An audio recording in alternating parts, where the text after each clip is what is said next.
Hello बच्चों, कैसे हैं आप लोग। Welcome to Sartaj classes. इस वीडियो में हम बात करने जा रहे हैं अर्थमेटिक प्रोग्रेशंस का nth टर्म। तो देखिए बेटा, किसी भी एक अर्थमेटिक प्रोग्रेशंस का जो nth टर्म होता है a n is equal to a plus n minus one into d होता है। N minus one into d होता है। तो अगर आपसे ये कहा जाए कि किसी भी एक अर्थमेटिक प्रोग्रेशंस का nth टर्म क्या होता है, तो nth टर्म का मतलब होता है a plus n minus one into d. जहां पर मेरे पास ए जो है a इज द मेरे पास first term, a is the first term, a is the first term, d is the common difference, d is the common difference, n is the number of term. अगर मैं आपसे ये कहूं कि किसी भी अर्थमेटिक प्रोग्रेशंस का लेट फर्स्ट टर्म ए है एंड कॉमन डिफरेंस मेरे पास डी है, और अगर मैं इसके एक एपी लिखना चाहूं तो पहला टर्म ए है, सेकंड टर्म मेरे पास ए प्लस डी होगा, थर्ड टर्म मेरे पास ए प्लस टू डी होगा, फोर्थ टर्म मेरे पास ए प्लस थ्री डी होगा। अगर इस एपी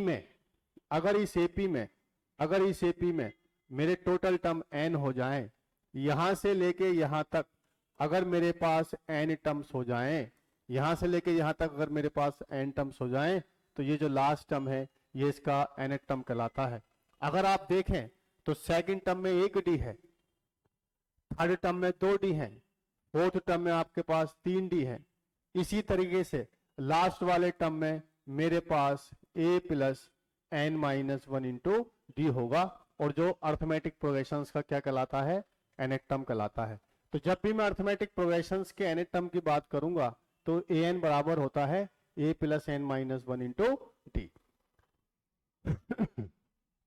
चलिए बेटा, इस पर कुछ क्वेश्चन करते हैं। If nth term of an AP is a n is equal to n plus three and common difference is d, then the value of one upon d square plus d square. कि अगर किसी एक arithmetic progressions का nth term, किसी एक arithmetic progressions का nth term a n is equal to मेरे पास to plus three है, और इसका कॉमन डिफरेंस अगर डी है, तो वो आपसे कह रहा है what is the value of one upon d square plus d square. तो बेटा अगर मैं यहां पर n की जगह वन पुट कर देता हूं तो ये हो जाएगा two into one plus three is equal to two plus three is equal to five. इसी तरीके से a2 इज इक्वल टू हो जाएगा two into two plus three, four plus three is equal to seven. अगर मुझे common difference निकालना है D का मतलब होगा बेटा second term minus first term. Second term है मेरे पास सेवन और फर्स्ट टर्म है मेरे पास टू, तो इसका कॉमन डिफरेंस आ जाएगा टू। मतलब डी की वैल्यू मेरे पास कितनी आ जाएगी, टू। अब मुझे वैल्यू कैलकुलेट करनी है बेटा one upon d square plus one upon d square. तो डी की वैल्यू यहां पर है टू का square plus one by two का square is equal to four plus one by four, 16 plus one by four is equal to 17 by four. तो इसके हिसाब से मेरा आंसर हो जाएगा बेटा बी 17 बाई फोर। चलिए बेटा नेक्स्ट क्वेश्चन करते हैं। कहता है if the numbers a b c d from an AP then the value of a minus four b plus six c minus four d plus c. अगर ये मेरे पास ए बी सी डी ई आपके AP में है, किसमें है बच्चों, एपी में है, तो हमें इस एक्सप्रेशंस की वैल्यू कैलकुलेट करनी है a minus four b plus six c minus four d plus e. अगर मैं आपसे ये कहूं कि इस एपी का कॉमन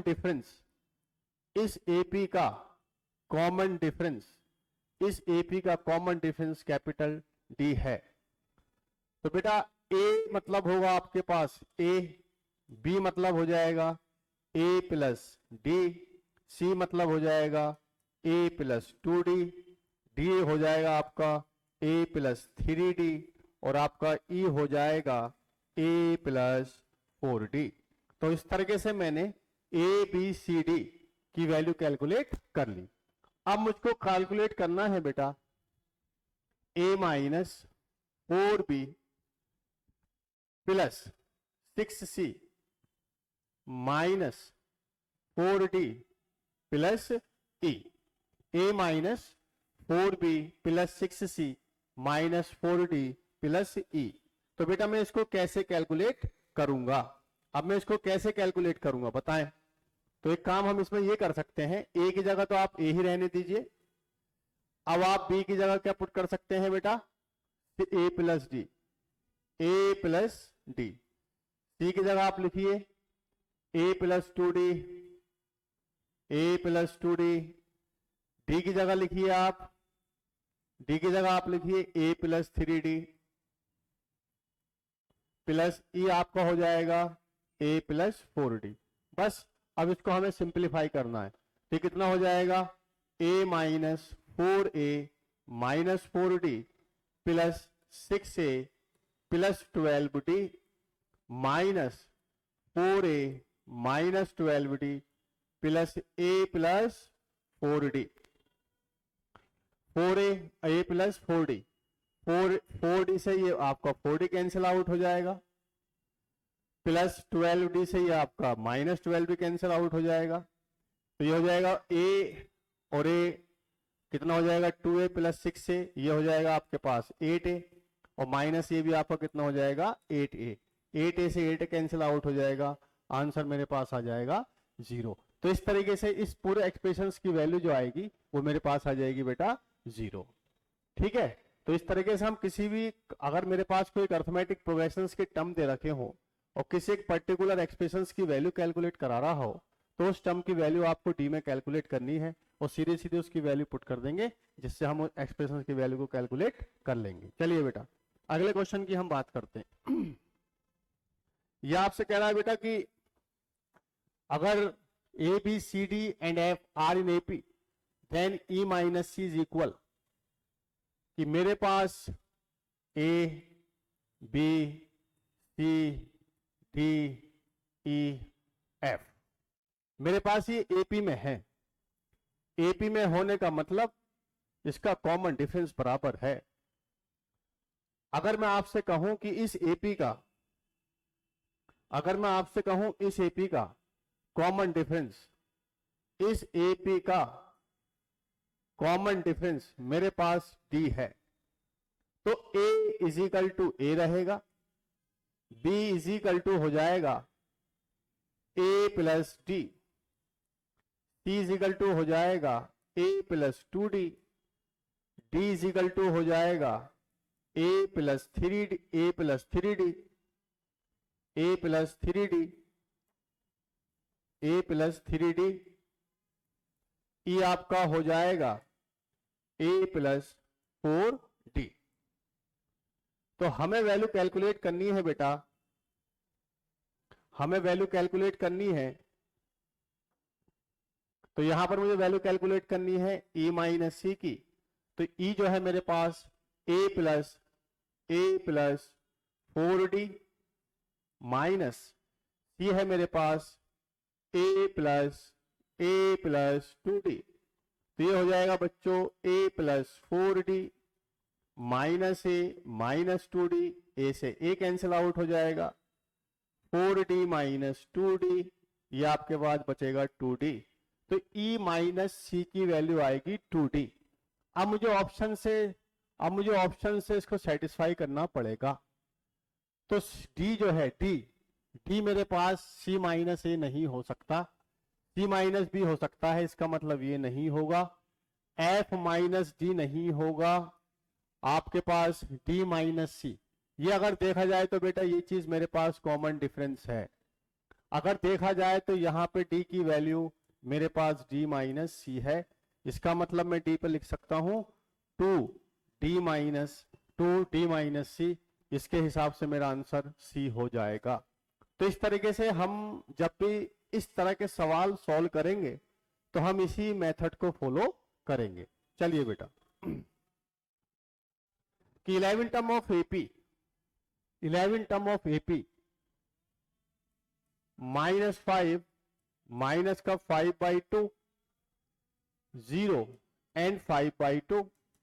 मुझे इस AP का 11 टर्म कैलकुलेट करना है, तो A इज इक्वल टू हो जाएगा -5, D का मतलब -5/2 minus second term minus first term, A is equal to -5 और D इज इक्वल टू होगा माइनस का 5/2 प्लस 5, या D इज इक्वल टू हो जाएगा -5 plus 10, D is equal to होगा आपका 5/2। तो A इज इक्वल टू मेरे पास है कितना -5, D मेरे पास कितना आया A is equal to minus और D इज इक्वल टू आपके पास 5/2। मुझे कैलकुलेट करना है इसका 11 term, AN is equal to A plus N minus 1 into D। N की जगह मैं 11 पुट कर देता हूं, तो ये हो जाएगा A plus 11 minus 1 into D। तो A11 बराबर हो जाएगा A प्लस 10D। A कितना है मेरे पास -5, बहुत बढ़िया। D कितना है मेरे पास 5/2, बहुत शानदार। तो ये हो जाएगा बेटा माइनस का 5 प्लस ये यहां पर कैंसिल आउट हो जाएगा, तो ये आएगा 25 और 25 माइनस 5 का मतलब 20। तो इस एक अर्थमेटिक प्रोग्रेशंस का जो 11th टर्म होगा वो मेरे पास 20 होगा और इसके हिसाब से मेरा आंसर B आएगा। चलिए, determine the 10 term from the end of an AP 4, 9, 14 to 54। मेरे पास एक AP है बच्चों 4, 9, 14, ये मेरे पास एक AP है। किसी भी अर्थमेटिक प्रोग्रेशंस का जो nth term A plus N minus 1 into D होता है वो मेरे बच्चों हमेशा स्टार्टिंग से होता है। वो हमारी इंफॉर्मेशन इस nth टर्म से हमें जो इंफॉर्मेशन मिलती है वो स्टार्टिंग से है। अगर मैं आपसे कहता कि इस अर्थमेटिक प्रोग्रेशंस का 10वां टर्म निकालिए, तो इसका मतलब A प्लस N माइनस 1 जो मैं फॉर्मूला अप्लाई करता हूं वो हमारा फॉर्मूला स्टार्टिंग से अप्लाई होता है। लेकिन वो यहां से कह रहा है कि इस AP का हमें लास्ट से निकालना है। तो ये भी बेटा बहुत अच्छा और आसान सा कॉन्सेप्ट है। जब भी आपकी बात हो फ्रॉम द लास्ट, जब भी आपकी बात हो फ्रॉम द लास्ट, तो आप क्या करेंगे AP को इंटरचेंज कर देंगे। जो हमारा लास्ट टर्म था वो हमारा फर्स्ट टर्म हो जाएगा और जो हमारा फर्स्ट टर्म था वो हमारा लास्ट टर्म हो जाएगा। इसका मतलब इसके हिसाब से A की वैल्यू 254 होगा और D की वैल्यू हो जाएगा 4 माइनस 9, मतलब मेरे पास -5 आ जाएगा। मेरे पास कितना आ जाएगा -5 आ जाएगा। अच्छा बेटा, अब मुझे A पता हो गया, A इज इक्वल टू कितना हो गया 254। मेरे पास D हो गया -5, तो मुझे कौन सा टर्म निकालना है 10th टर्म। तो A10 बराबर A plus 10 minus 1 into D। A10 is equal to A plus 9D। A मेरे पास है 254 प्लस 9 इंटू -5, तो ये हो जाएगा 254 माइनस 45, तो ये आ जाएगा मेरे पास 209। इसके हिसाब से मेरा ऑप्शन जो होगा, मेरा जो ऑप्शन होगा वो ऑप्शन हो जाएगा 209। ऑप्शन नंबर कितना हो जाएगा C। तो जब कभी भी आपसे ये कहा जाए कि फ्रॉम द एंड, तो इस तरह के सवालों में आपको कुछ नहीं करना है। जो हमारा लास्ट टर्म है वो हमारा फर्स्ट टर्म हो जाएगा, जो हमारा फर्स्ट टर्म था वो हमारा लास्ट टर्म हो जाएगा। इस बात को आपको ध्यान रखना है। ओके, चलिए बच्चों, ये आपसे कह रहा है बेटा कि which term of AP 3, 8, 13, 18 will with 130 more than is 31st term. इस अर्थमेटिक प्रोग्रेशंस का कौन सा टर्म होगा जो इसके 31st टर्म से 130 ज्यादा होगा। मैंने कहा वो nth टर्म होगा। मैंने आपसे कहा वो nth टर्म होगा, आपसे कहा वो nth टर्म होगा, तो आप कहेंगे sir an is equal to इससे किसके टर्म से, A31 से कितना ज्यादा होगा बेटा, 130 ज्यादा होगा। लीजिए साहब, ये कंडीशन आपके सामने दे रखी है कि इस AP का कौन सा टर्म, इस AP का कौन सा टर्म इसके 31st टर्म से 130 ज्यादा होगा। मैंने कहा nth टर्म होगा, तो nth टर्म इसके 31st टर्म से 130 ज्यादा होगा। तो an का मतलब हो जाएगा बेटा a plus n minus 1 into D, ये हो जाएगा a plus 31 minus into D, plus ये होगा आपके पास 130। a की वैल्यू है मेरे पास 3 plus n minus 1 into D, D है मेरे पास 5, ये हो जाएगा 3 प्लस ये हो जाएगा बच्चों 30d plus 130।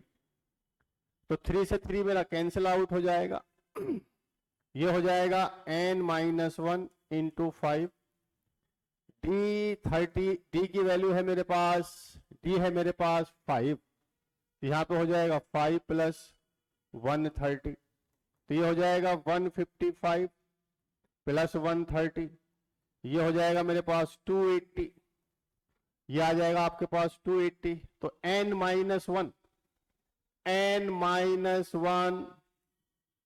Into 5 is equal to 280, n minus 1 is equal to 280 divide by 5, ये आ जाएगा मेरे पास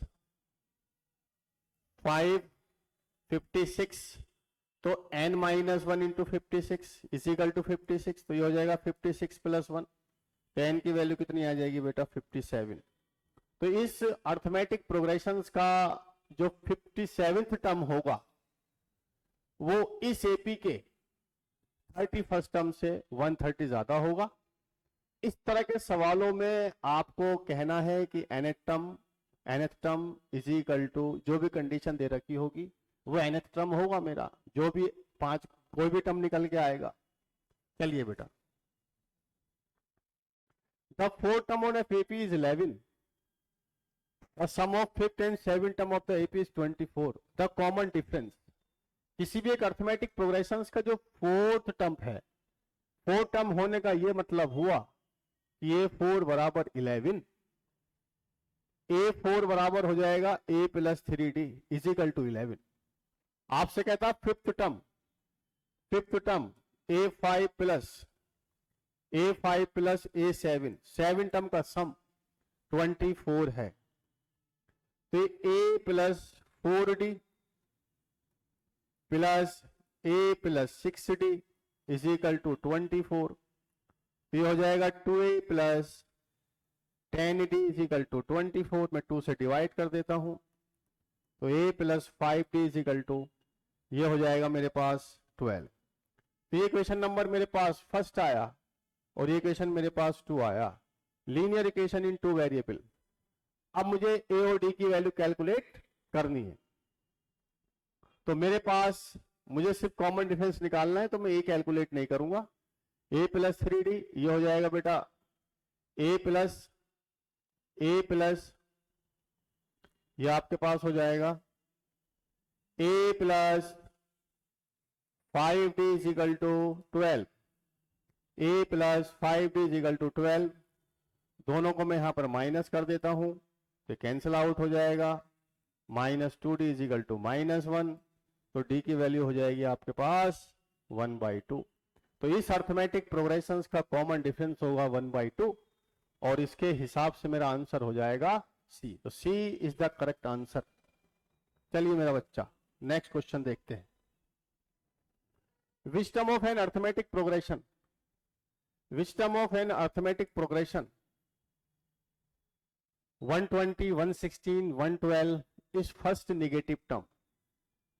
अगर आप देखें तो ये मेरे पास एक डिक्रीजिंग AP है, डिक्रीजिंग AP है।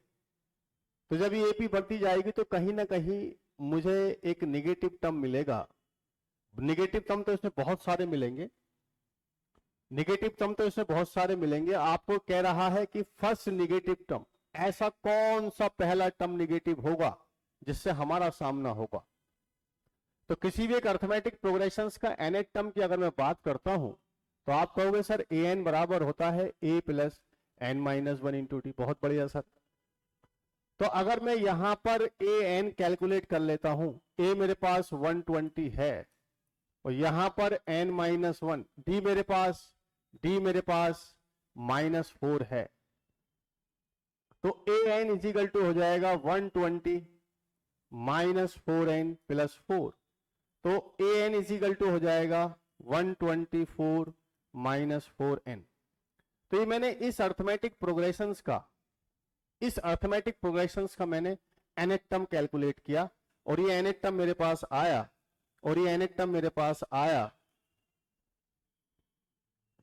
an is equal to 12n minus 4n। तो इस अर्थमेटिक प्रोग्रेशंस की अगर मुझे किसी भी टर्म्स की वैल्यू कैलकुलेट करनी हो, 10वां टर्म 50वां टर्म, तो मैं सीधा सीधा n की जगह उसकी वैल्यू पुट कर सकता हूं। लेकिन वो यहां पर कह रहा है फर्स्ट निगेटिव टर्म, इसका मतलब फर्स्ट निगेटिव टर्म के लिए an को 0 से छोटा होना पड़ेगा। an को 0 से छोटा होना पड़ेगा। 0 से छोटे होने का मतलब निगेटिव, 0 से छोटे होने का मतलब निगेटिव। तो कौन निगेटिव? nth term negative.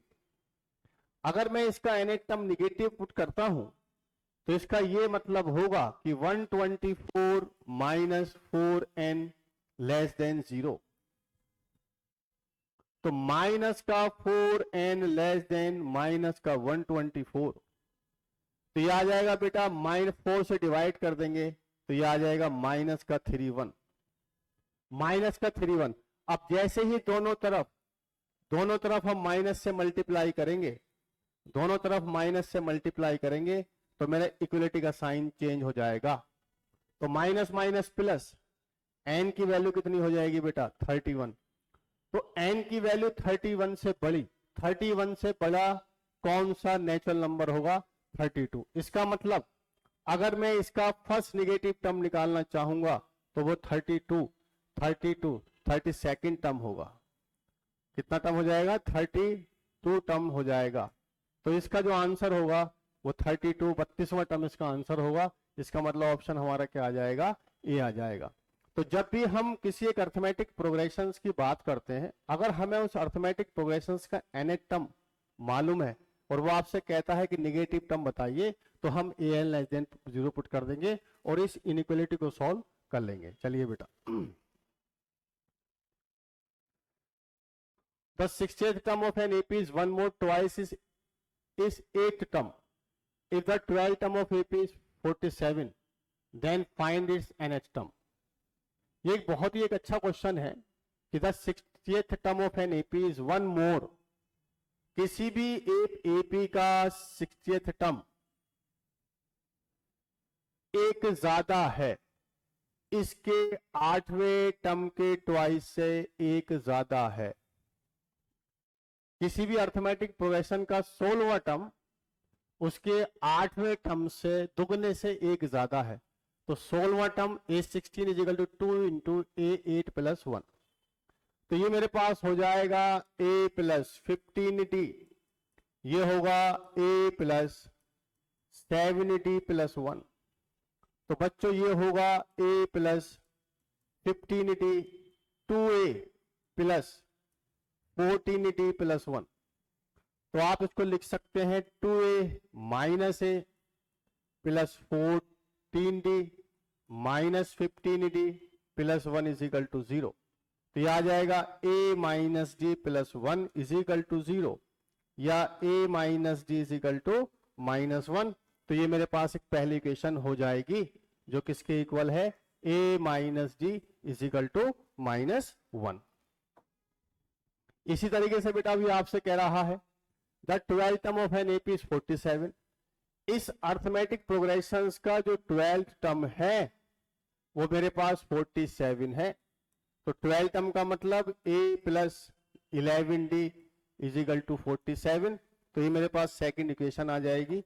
ये मेरे पास सेकंड इक्वेशन होगी a plus 11d is equal to 47। तो अब मुझे इन दोनों इक्वेशन को सॉल्व करना है, तो चलिए बेटा सॉल्व करते हैं। तो a minus d is equal to -1, a plus 11d is equal to 47। मैं यहां पर साइन चेंज करता हूं, minus minus minus cancel out हो जाएगा, यह आपको हो जाएगा माइनस का 12d is equal to -48, minus से माइनस कैंसिल होगा, यह आ जाएगा मेरे पास 12। तो d की वैल्यू मेरे पास कितनी आ जाएगी? 4। The value of d is 4, the value of d is 4। अब मुझे a कैलकुलेट करना है, तो ये वैल्यू मैं यहां पुट कर सकता हूं फर्स्ट या सेकंड में। तो ये आ जाएगा बच्चों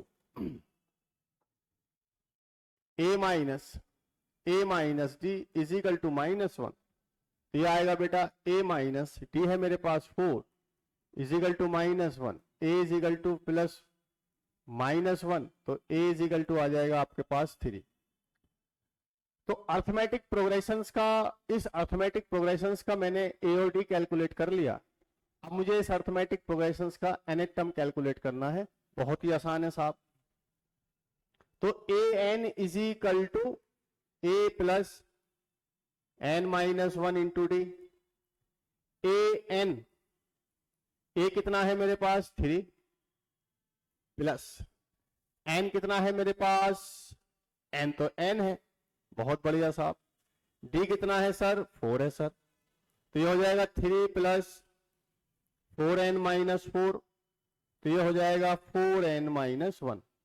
तो इस अर्थमेटिक प्रोग्रेशंस का जो nth टर्म है वो किसके इक्वल आएगा बेटा? 4n-1। तो इसके हिसाब से मेरा आंसर बी हो जाएगा। तो इस तरह के सवाल आपसे पूछे जाएंगे, आपको 2 इक्वेशंस बनानी पड़ेंगी system of linear equation type, और यहां से आपको एओडी कैलकुलेट करना पड़ेगा, उसके बाद में nth टर्म निकाल पाऊंगा। चलिए, if an AP consist of 50 terms, एक एपी है मेरे पास, कोई भी मेरे पास एक एपी है बच्चों, A1 A2 A3, और उसमें मेरे पास 50 टर्म है, मतलब ये 50 टर्म की मेरे पास कोई एपी है। ओके सर, जिसमें थर्ड टर्म जो है A3 जो है सर वो है 12। Okay, last term is 106। तो लास्ट टर्म इज 106 होने का क्या मतलब है? इस लास्ट टर्म 106 होने का ये मतलब है कि A50 बराबर 106 आएगा। तो यहां पर फिर वही कहानी है, अब आपको इक्वेशन सॉल्व करनी है। तो ये हो जाएगा बच्चों a प्लस 2d बराबर 12, और ये आपके पास हो जाएगा a प्लस 49d बराबर 106। हम दोनों को सॉल्व कर लेंगे, minus minus minus cancel out हो जाएगा, यहां पर बचेगा माइनस का 47d, और ये आपका बचेगा 94। ये आपका बचेगा कितना? 94। माइनस का 94, ये कैंसिल आउट हो जाएगा। d is equal to 94 divide by 47, तो d का मतलब आ जाएगा मेरे पास 2, d की वैल्यू हो जाएगी मेरे पास 2। अब इस d को मैं पुट कर दूंगा इक्वेशन नंबर फर्स्ट या सेकंड में। इक्वेशन फर्स्ट क्या है मेरे पास? इक्वेशन फर्स्ट क्या है मेरे पास? a प्लस 2d बराबर 12, तो यह है a plus 2 into 2 is equal to 12, a plus 4 is equal to 12, तो a इज इक्वल टू हो जाएगा 12 माइनस 4, a 8।